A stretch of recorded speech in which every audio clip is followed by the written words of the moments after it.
जय संतोषी माता। दोस्तों, आज हम आपके लिए लेकर आए हैं संतोषी माता वट कथा। एक बुढ़िया थी और उसके 7 पुत्र थे। 6 कमाने वाले थे, एक निकम्मा था। बुढ़िया माँ 6 पुत्रों की रसोई बनाती, भोजन कराती और पीछे से जो कुछ बचता सो 7वें को दे देती थी। परंतु वह बड़ा भोला भाला था, मन में कुछ विचार न करता था। एक दिन अपनी बहू से बोला, देखो मेरी माता का मुझ पर कितना प्यार है। वह बोली, क्यों नहीं, सबका झूठा बचा हुआ तुमको खिलाती है। वह बोला, भला ऐसा भी कहीं हो सकता है? मैं जब तक आंखों से न देखूं मान नहीं सकता। बहू ने हंसकर कहा, तुम देख लोगे तब तो मानोगे। कुछ दिन बाद बड़ा त्योहार आया। घर में 7 प्रकार के भोजन और चूरमे के लड्डू बने। वह जांचने को सिर दर्द का बहाना कर पतला कपड़ा सिर पर ओढ़कर रसोई घर में सो गया और कपड़े में से सब देखता रहा। संतोषी माता की व्रत कथा के अनुसार 6 भाई भोजन करने आए। उसने देखा माँ ने उनके लिए सुंदर सुंदर आसन बिछाए हैं, 7 प्रकार की रसोई परोसी है। वह आग्रह करके जिमाती है। वह देखता रहा। 6 भाई भोजन कर उठे। तब माता ने उनकी झूठी थाली में से लड्डुओं के टुकड़ों को उठाया और एक लड्डू बनाया। झूठन साफ कर बुढ़िया माँ ने पुकारा, उठो बेटा, 6 भाई भोजन कर गए, अब तू ही बाकी बचा है। उठना, कब खाएगा? वह कहने लगा, माँ मुझे भोजन नहीं करना, मैं परदेश जा रहा हूँ। माता ने कहा, कल जाता हो तो आज ही जा। वह बोला, हाँ हाँ, आज ही जा रहा हूँ। यह कहकर वह घर से निकल गया। चलते समय बहू की याद आई। वह गौशाला में उपले पात रही थी। वहीं जाकर उससे बोला, हम जावें परदेश को आगे कुछ काल, तुम रहियो संतोष से धर्म अपनो पाल। वह बोली, जाओ पिया आनंद से, हमरू सोच हटाए, राम भरोसे हम रहे ईश्वर तुम्हें सहाय। देख निशानी आपनी, देख धरूं मैं धीर, सुधी हमरी मति बिसारियो, रखियो मन गंभीर। वह बोला, मेरे पास तो कुछ नहीं, यह अंगूठी है, सो ले और अपनी कुछ निशानी मुझे दे। वह बोली, मेरे पास क्या है, यह गोबर भरा हाथ है। यह कहकर उसकी पीठ में गोबर के हाथ की छाप मार दी। वह चल दिया। चलते चलते दूर देश में पहुंचा। वहां पर एक साहूकार की दुकान थी। वहां जाकर कहने लगा, भाई मुझे नौकरी पर रख लो। साहूकार ने कहा, काम देखकर दाम मिलेगा। साहूकार की नौकरी मिली। वह सवेरे 7 बजे से रात तक नौकरी बजाने लगा। कुछ दिनों में दुकान का सारा लेन देन, हिसाब किताब, ग्राहकों को माल बेचना, सारा काम करने लगा। साहूकार के 7-8 नौकर थे। वे सब चक्कर खाने लगे कि यह तो बहुत होशियार बन गया है। सेठ ने भी काम देखा। वो 3 महीने में उसे आधा मुनाफे का साझेदारी बना लिया। वह 12 वर्ष में ही नामी सेठ बन गया और मालिक सारा कारोबार उस पर छोड़कर बाहर चला गया। संतोषी माता व्रत कथा के अनुसार अब बहू पर क्या बीती सो सुनो। सास ससुर उसे दुख देने लगे। सारी गृहस्थी का काम करके उसे लकड़ी लेने जंगल में भेजते। इस बीच घर की रोटियों के आटे से जो भूसी निकलती उसकी रोटी बनाकर रख दी जाती और फूटे नारियल के खोपरे में पानी। इस तरह दिन बीतते रहे। एक दिन वह लकड़ी लेने जा रही थी कि रास्ते में बहुत सी स्त्रियां संतोषी माता का व्रत करती दिखाई दी। वह वहां खड़ी हो कथा सुनकर बोली, बहनों, यह तुम किस देवता का व्रत कर रही हो? इसके करने से क्या फल मिलता है? इस व्रत के करने की क्या विधि है? यदि तुम अपने व्रत का विधान मुझे समझा कर कहोगी तो मैं तुम्हारा एहसान मानूंगी। तब उनमें से एक स्त्री बोली, सुनो, यह संतोषी माता का व्रत है और संतोषी माता की कथा है। इसके करने से निर्धनता दरिद्रता का नाश होता है, लक्ष्मी आती है, मन की चिंताएं दूर होती हैं, घर में सुख होने से मन की प्रसन्नता और शांति मिलती है। जिसको पुत्र नहीं होता उसको पुत्र की प्राप्ति मिलती है और अगर पति विदेश गया हुआ है तो वह भी जल्दी वापस आ जाता है। कुंवारी कन्याओं को मनपसंद वर मिले, राजदारे के बहुत दिनों से मुकदमा चलता हो तो ख़त्म हो जावे, सब तरह सुख शांति हो, घर में धन जमा हो, पैसा जायदाद का लाभ हो, रोग दूर हो जावे तथा और जो कुछ मन में कामना हो वे सब इस संतोषी माता की कृपा से पूरी हो जावें। इसमें संदेह नहीं है। वह पूछने लगी, यह व्रत कैसे किया जावे, यह तो बताओ तो बड़ी कृपा होगी। स्त्री कहने लगी, 1.25 का गुड़ लेना, इच्छा हो तो 5.25 का लेना या 11.25 का भी सहूलियत अनुसार लेना, बिना परेशानी, श्रद्धा और प्रेम से जितना बन सके लेना। 1.25 से 5.25 तथा इससे भी ज़्यादा शक्ति और भक्ति अनुसार लें। हर शुक्रवार को निराहार रहें। संतोषी माता की कथा कहना सुनना, इसके बीच क्रम टूटे नहीं, लगातार नियम पालन करना। सुनने वाला कोई न मिले तो घी का दीपक जला उसके आगे जल के पात्र को रख कथा कहना, परंतु नियम न टूटे। जब तक कार्य सिद्ध न हो नियम पालन करना और कार्य सिद्ध हो जावे पर ही व्रत का उद्यापन करना। 3 मास में माता फल पूरा करती है। यदि किसी के खोटे कर्म हो तो भी माता एक वर्ष में अवश्य कार्य को सिद्ध करती है। कार्य सिद्ध होने पर ही उद्यापन करना चाहिए, बीच में नहीं। उद्यापन में 2.5 सेर आटे का खाजा तथा इसी परिमाण से खीर तथा चने का साग करना।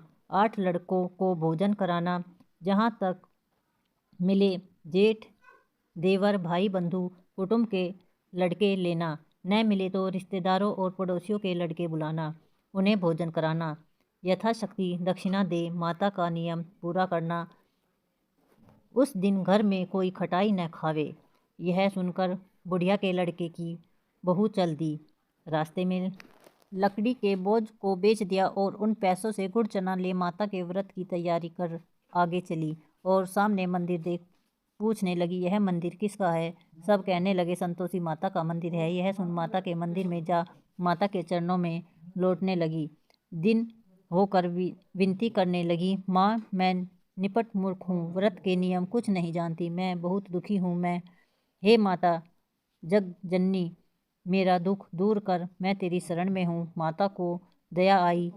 एक शुक्रवार बीता कि दूसरे शुक्रवार को ही इसके पति का पत्र आया और तीसरे को उसका भेजा हुआ पैसा भी आ पहुँचा। यह देख जेठानी मुँह सिकोड़ने लगी, इतने दिनों से पैसा आया, इसमें क्या बड़ाई है?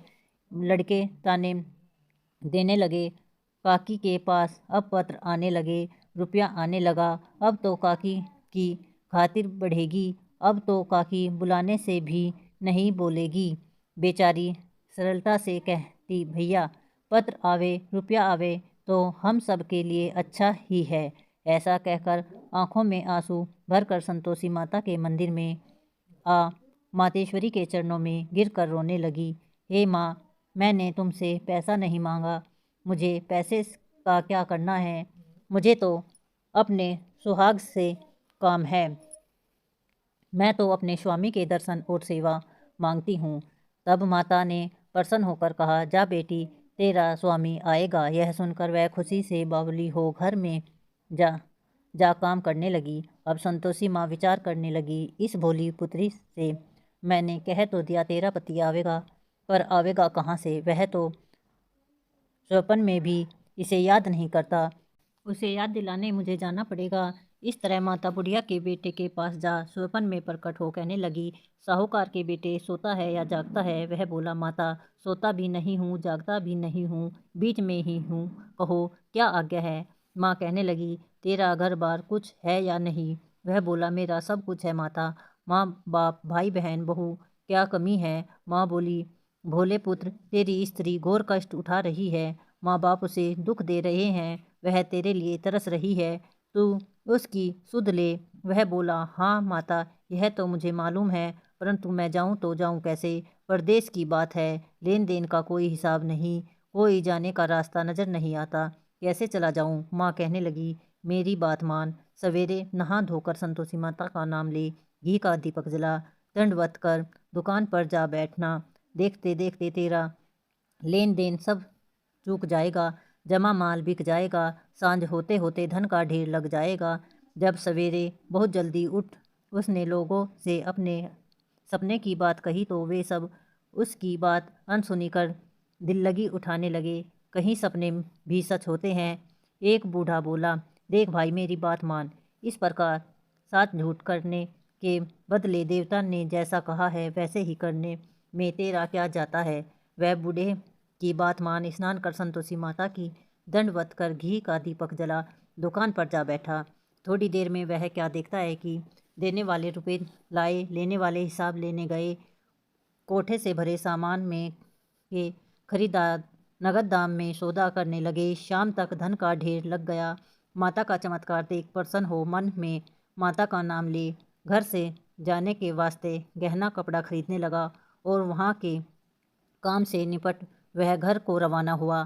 वहाँ बहू बेचारी जंगल में लकड़ी लेने जाती है। लौटते वक्त माँ के मंदिर पर विश्राम करती है। वह तो उसका रोजाना रुकने का स्थान था। दूर से धूल उड़ती देख वह माता से पूछती है, हे माता, यह धूल कैसे उड़ रही है? माँ कहती है, हे पुत्री, तेरा पति आ रहा है। अब तू ऐसा कर, लकड़ियों के 3 बोझ बना ला। एक नदी किनारे रख, दूसरा मेरे मंदिर पर और तीसरा अपने सिर पर रख। तेरे पति को लकड़ी का गट्ठर देखकर मोह पैदा होगा।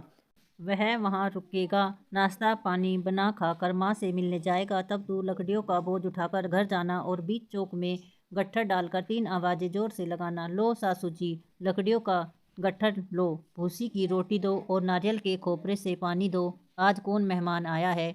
माँ की बात सुन बहू बहुत अच्छा माता कहकर प्रसन्न हो लकड़ियों के 3 गट्ठर ले आई।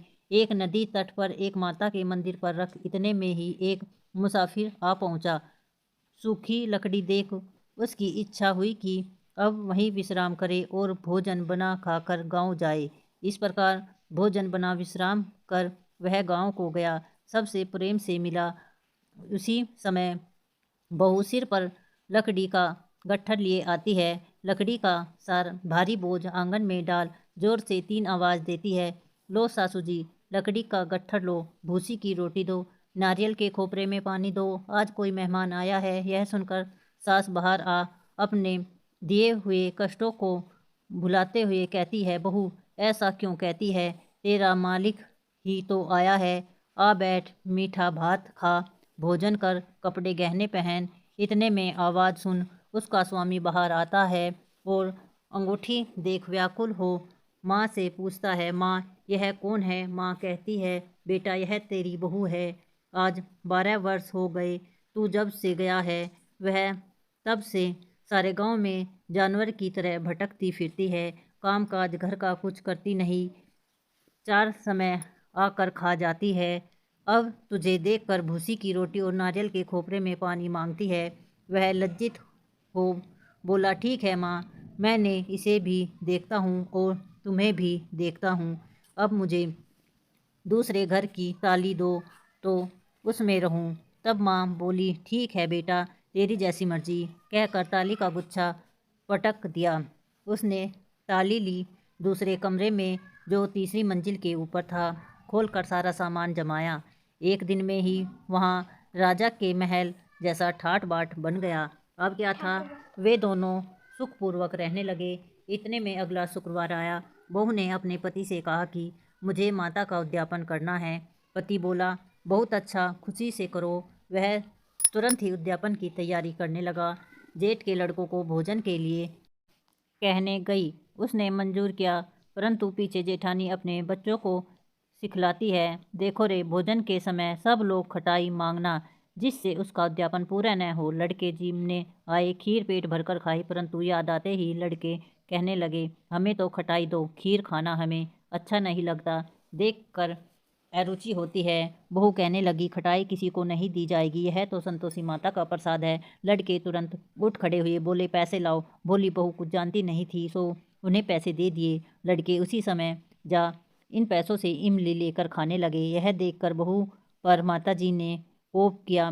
राजा के दूत उसके पति को पकड़ कर ले गए। जेठ जेठानी मनमाने खोटे वचन कहने लगे। लूट लूट कर धन इकट्ठा कर लाया था, सो राजा के दूत पकड़ कर ले गए। अब सब मालूम पड़ जाएगा जब जेल की हवा खाएगा। बहू से यह वचन सहन नहीं हुआ।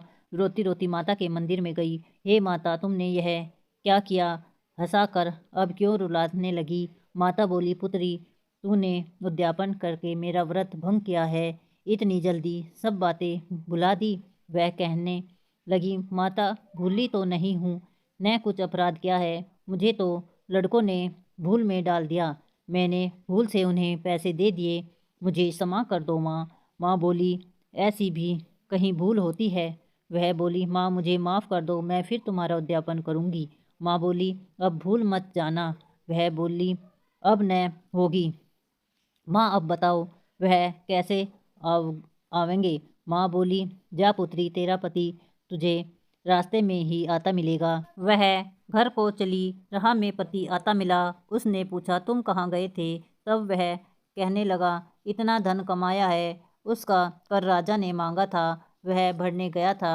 वह प्रसन्न हो बोली, भला हुआ, अब घर चलो। कुछ दिन बाद ही शुक्रवार आया। वह बोली, मुझे माता का उद्यापन करना है। पति ने कहा, करो। वह फिर जेठ के लड़कों से भोजन को कहने गई। जेठानी ने तो एक दो बातें सुनाई और लड़कों को सिखा दिया कि तुम पहले ही खटाई मांगना। लड़के कहने लगे, हमें खीर खाना नहीं भाता, जी बिगड़ता है, कुछ खटाई खाने को देना। वह बोली, खटाई खाने को नहीं मिलेगी, आना हो तो आओ। वह ब्राह्मणों के लड़के ला भोजन कराने लगी। यथाशक्ति दक्षिणा की जगह एक एक फल उन्हें दिया। इससे संतोषी माता प्रसन्न हुई। माता की कृपा होते ही 9वें महीने में उनको चंद्रमा के समान पुत्र की प्राप्ति हुई। पुत्र को लेकर प्रतिदिन माता जी के मंदिर में जाने लगी। माता ने सोचा कि यह रोज आती है, आज क्यों न मैं इसके घर चलूं, इसका आसरा देख लेती हूँ। यह विचार कर माता ने भयानक रूप बनाया। गुड़ और चने से सना मुख, ऊपर सूंड के समान होठ, उस पर मक्खियाँ भिन भिन रही थी। दहलीज में पाँव रखते ही उसकी सास चिल्लाई, देखो रे, कोई चुड़ैल डाइन चली आ रही है, लड़कों इसे भगाओ, नहीं तो किसी को खा जाएगी।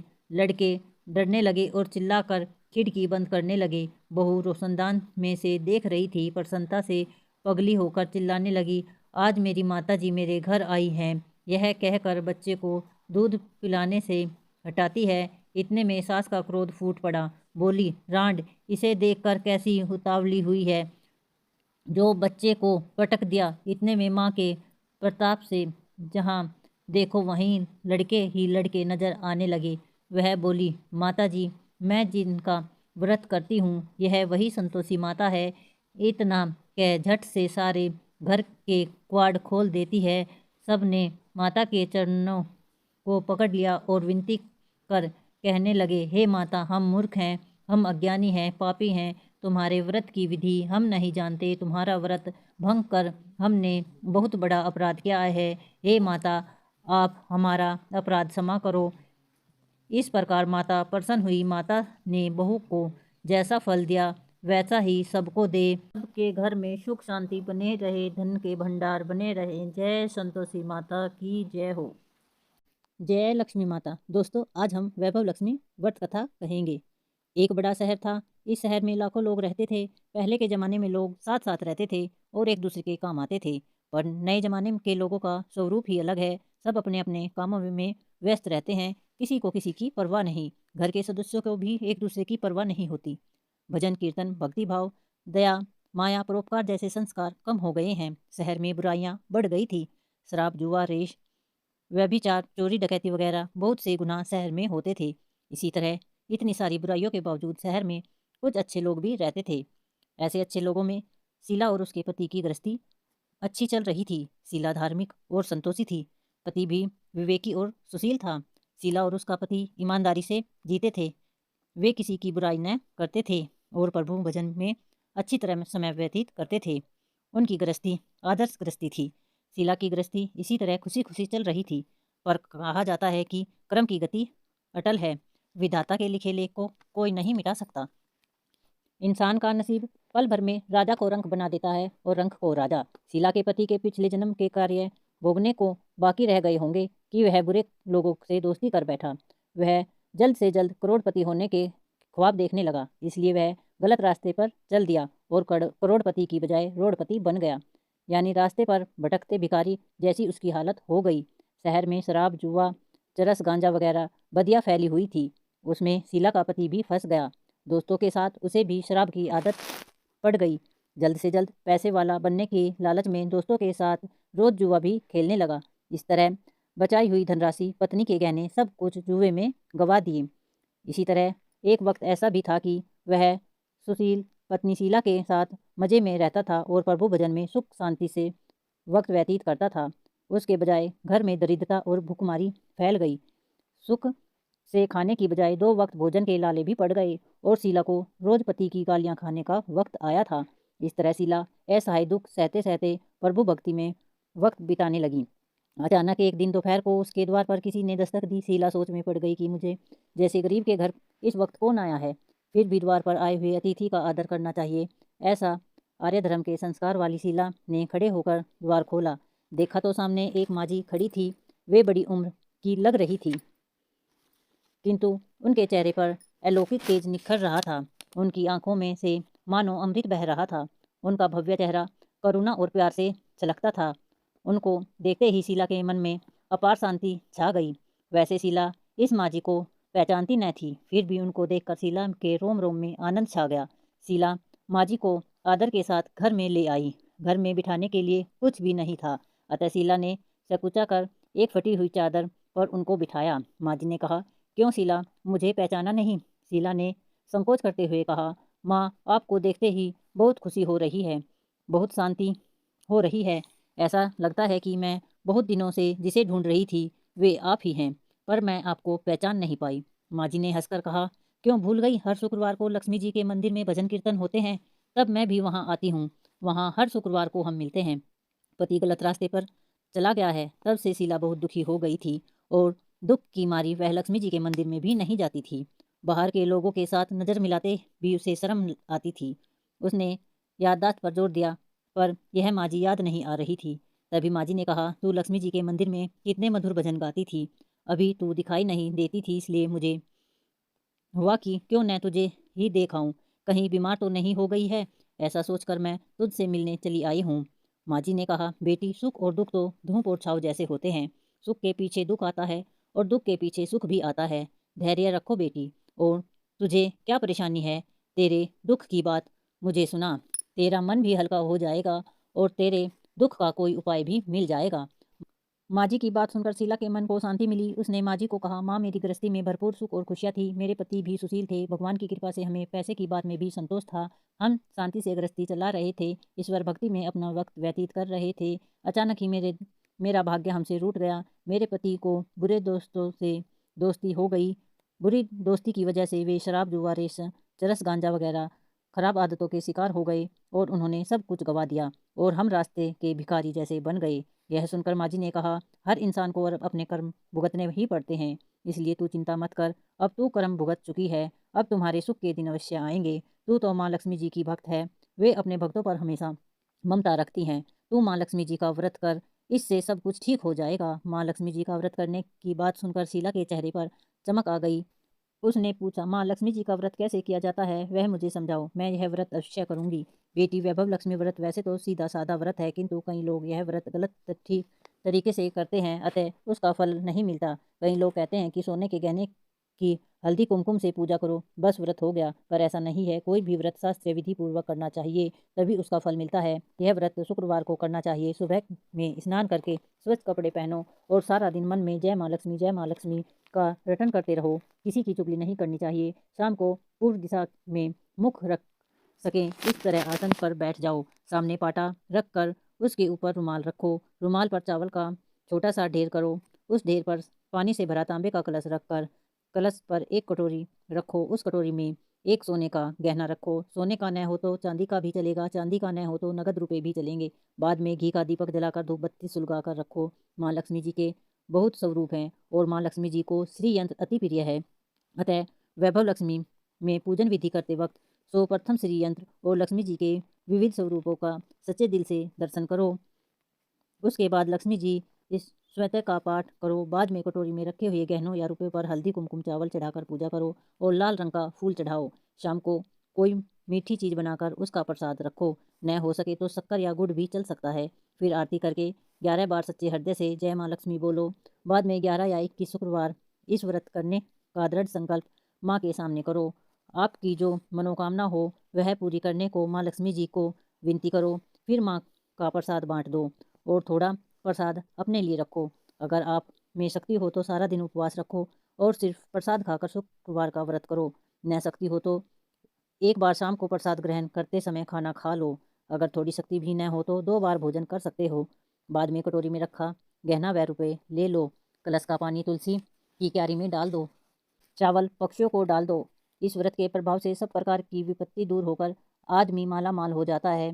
संतान न हो तो उसे संतान प्राप्ति होती है। सौभाग्यवती स्त्री का सौभाग्य अखंड रहता है। कुंवारी लड़की को मन भावन पति मिलता है। शीला यह सुनकर आनंदित हो गई। फिर पूछा, माँ, आपने वैभव लक्ष्मी व्रत की जो शास्त्रीय विधि बताई है वैसे मैं अवश्य करूंगी, किंतु उसकी उद्यापन विधि किस तरह करनी चाहिए यह भी कृपया करके सुनाइए। माताजी ने कहा, 11 या 21 जो मन्नत मांगी हो उतने शुक्रवार या वैभव लक्ष्मी व्रत पूरी श्रद्धा और भावना से करना चाहिए। व्रत के आखिरी शुक्रवार को जो शास्त्रीय विधि अनुसार उद्यापन विधि करनी चाहिए वह मैं तुम्हें बताती हूँ। आखिरी शुक्रवार को खीर या नैवेद्य रखो। पूजन विधि हर शुक्रवार को करते हैं वैसे ही करनी चाहिए। पूजन विधि के बाद श्रीफल फोड़ें और कम से कम 7 कुंवारी या सौभाग्यवती स्त्रियों को कुमकुम का तिलक करके साहित्य संगत की वैभव लक्ष्मी व्रत की एक पुस्तक उपहार में देनी चाहिए और सबको खीर का प्रसाद देना चाहिए। फिर धन लक्ष्मी स्वरूप वैभव लक्ष्मी स्वरूप माँ लक्ष्मी जी की छवि को प्रणाम करें। माँ लक्ष्मी जी का यह स्वरूप वैभव देने वाला है। प्रणाम करके मन ही मन भावुकता से माँ की प्रार्थना करते वक्त कहे कि हे माँ धनलक्ष्मी, हे माँ धनलक्ष्मी, मैंने सच्चे हृदय से आपका वैभव लक्ष्मी व्रत पूर्ण किया है, तो माँ हमारी जो मनोकामना की हो वह बोलो। मनोकामना पूर्ण करो, हमारा सबका कल्याण करो। जिसके संतान न हो उसे संतान देना, सौभाग्यशाली स्त्री का सौभाग्य अखंड रखना, कुंवारी लड़की को मन भावन पति देना। आपका यह चमत्कारी वैभव व्रत जो करे उनकी सब विपत्ति दूर करना, सबको सुखी करना। हे माँ, आपकी महिमा अपरंपार है। इस तरह माँ की प्रार्थना करके लक्ष्मी जी का धन लक्ष्मी स्वरूप को भाव से वंदन करो। शीला ने संकल्प करके आंखें खोली तो सामने कोई न था। वह विस्मित हो गई कि माँ जी कहाँ गई। यह माँ जी दूसरा कोई नहीं था, साक्षात लक्ष्मी जी ही थी। शीला लक्ष्मी जी की भक्त थी, इसलिए अपने भक्त को रास्ता दिखाने के लिए माँ लक्ष्मी देवी माँ जी का रूप धारण करके शीला के घर आई थी। दूसरे दिन शुक्रवार था। सवेरे स्नान करके स्वच्छ कपड़े पहनकर शीला मन ही मन श्रद्धा से और पूरे भाव से जय माँ लक्ष्मी का मन ही मन रटन करने लगी। सारा दिन किसी की चुगली नहीं की। शाम हुई तो हाथ पांव मुंह धोकर शीला पूर्व दिशा में मुंह करके बैठ गई। घर में पहले सोने के बहुत गहने थे, पर पतिदेव ने गलत रास्ते पर चलकर सब गहने गिरवी रख दिए थे। पर नाक की चुन्नी बच गई थी। नाक की चुन्नी निकालकर उसे धोकर शीला ने कटोरी में रख दी। सामने पाटे पर रुमाल रखकर मुट्ठी भर चावल का ढेर किया। उस पर तांबे का कलश पानी भर कर रखा। उसके ऊपर चुन्नी वाली कटोरी रखी। फिर जैसे माँ जी ने कहा था शास्त्रीय विधि अनुसार वैभव लक्ष्मी व्रत किया। यह प्रसाद पहले पति को खिलाया। प्रसाद खाते ही पति के स्वभाव में फर्क पड़ गया। उस दिन उसने शीला को मारा नहीं, सताया भी नहीं। शीला को बहुत आनंद हुआ। उसके मन में वैभव लक्ष्मी व्रत के लिए श्रद्धा बढ़ गई। शीला ने पूर्ण श्रद्धा भक्ति से 21 शुक्रवार को माँ जी के कहे मुताबिक उद्यापन विधि करके 7 स्त्रियों को वैभव लक्ष्मी व्रत की 7 पुस्तकें उपहार में दी। फिर माता जी के धनलक्ष्मी स्वरूप की छवि को वंदन करके भाव से मन ही मन प्रार्थना करने लगी। हे माँ धनलक्ष्मी, मैंने आपका वैभव लक्ष्मी व्रत करने की मन्नत मानी थी, यह व्रत आज पूर्ण किया है। हे माँ, मेरी हर विपत्ति दूर करो, हमारा सबका कल्याण करो। जिसे संतान न हो उसे संतान देना, सौभाग्यवती स्त्री को सौभाग्य अखंड रखना, कुंवारी लड़की को मन भावन पति देना। जो आपका यह चमत्कारी वैभव लक्ष्मी व्रत करे उनकी सब विपत्ति दूर करना, सबको सुखी करना। हे माँ, आपकी महिमा अपार है। ऐसा बोलकर लक्ष्मी जी के धन लक्ष्मी स्वरूप की छवि को प्रणाम किया। इस तरह शास्त्रीय विधि पूर्ण शीला ने श्रद्धा से व्रत किया और तुरंत ही उसे फल मिला। उसका पति गलत रास्ते पर चला गया था, वह अच्छा आदमी हो गया और कड़ी मेहनत करके व्यवसाय करने लगा। माँ लक्ष्मी जी के वैभव लक्ष्मी व्रत के प्रभाव से उसको ज़्यादा मुनाफा होने लगा। उसने तुरंत शीला के गिरवी गहने रखे थे उनको छुड़वा लिए और घर में धन की बाढ़ सी आ गई। घर में पहले जैसी सुख शांति छा गई। वैभव लक्ष्मी व्रत का प्रभाव देखकर मोहल्ले की दूसरी स्त्रियां भी शास्त्रीय विधि पूर्वक वैभव लक्ष्मी व्रत करने लगी। हे माँ लक्ष्मी, आप जैसे शीला पर प्रसन्न हुई उसी तरह आप अपने व्रत करने वाले हर व्यक्ति पर प्रसन्न होकर होना, सबको सुख शांति देना। जय धन लक्ष्मी, जय माँ वैभव लक्ष्मी, जय हो लक्ष्मी माता की जय।